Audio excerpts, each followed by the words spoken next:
Ndiaye, à qui il aurait pu rendre hommage quand même pour son travail formidable de porte-parole du gouvernement, Sibeth a dit qu'elle va amener les statistiques ethniques, que finalement ils sont pour. Mais les statistiques ethniques, pourquoi?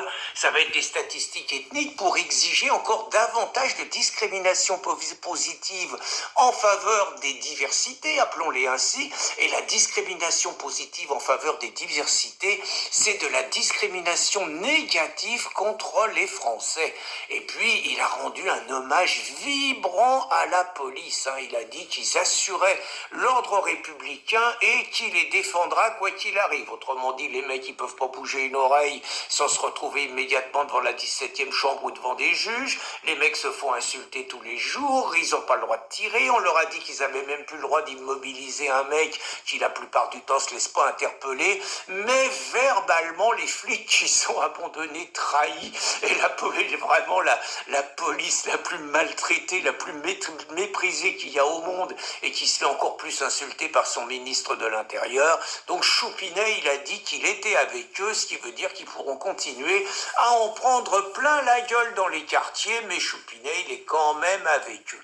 Alors il nous a dit également qu'il y avait un modèle à réinventer et que lui aussi, il allait se remettre en cause, et donc sa façon de se remettre en cause, ça allait être bien évidemment de virer tous ceux qui sont autour de lui et d'en prendre d'autres. Alors, juste deux choses, lui qui parle de notre histoire, il a absolument pas parlé, entre autres, il y a tellement de choses à dire, il a absolument pas parlé de la réécriture de l'histoire de France qui déjà sévit dans tous nos livrets scolaires, où nos enfants à l'école ont le cerveau totalement lavé par une réécriture de l'histoire, par le fait qu'on n'enseigne plus l'histoire de France, par le fait que dans nos bouquins on apprend que l'islam est une religion d'amour, de tolérance et de paix, et qu'on n'apprend jamais les quelques exploits guerriers de Mahomet, qu'on n'apprend jamais les barbaresques, qu'on apprend que la bataille de Poitiers, finalement, c'était pas une grande victoire civilisationnelle. Bref, ça, on va pas remettre ça en cause, bien au contraire, on va laisser les mêmes. Mais surtout, ce qu'il y a d'extraordinaire, j'ai bien tendu l'oreille, pas un mot sur l'islam. On est juste dans des quartiers islamisés, on parle de 175 quartiers islamisés, il y a de plus en plus le poids prégnant de cette offensive, il y a quand même de plus en plus de personnes qui tuent au nom d'Allah Akbar. Ça n'existe pas un mot. Et pas un mot, pas une fois le mot immigration. Je rappelle que la France, il l'a dit Choupinet, était surendettée.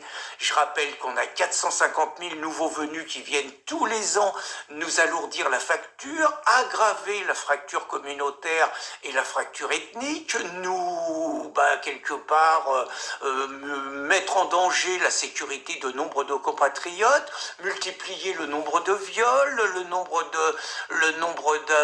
d'agressions, le nombre de cambriolages, parce qu'il y a quand même un rapport. Si on fait des statistiques ethniques, on va se rendre compte que ça coûte les yeux de la tête, que Gérard Pince a parlé de 130 milliards par an, et c'était avant les années 2018-2019 où l'immigration explose. Je rappelle qu'on a quand même juste 5 millions de Français qui vivent avec moins de 700 € par mois. Je rappelle que nous avons des paysans qui vivent avec seulement 350 € par mois. Je vous rappelle que les policiers se suicident. Je vous rappelle que 2 paysans par jour se suicident. Je vous rappelle que la sécurité sociale se casse la gueule, notamment par le poids de l'immigration, que l'immigration a un rapport dans la crise des hôpitaux et dans la crise des urgences, mais c'est silence radio, pas un mot. Donc ça veut dire que la France, pour rester fidèle aux valeurs de l'Europe, va continuer à accueillir des centaines de milliers d'immigrés tous les ans, que ça va plomber complètement nos finances qui sont déjà complètement à marée basse, et que surtout ça va remettre en cause tous les jours encore davantage le mode de vie à la française dont nous attendions qu'un président de la République le défende. Donc, résumé de tout ça, nous avons eu ce soir le discours d'un imposteur, mais surtout celui d'un traître à la nation. Bonne journée les amis.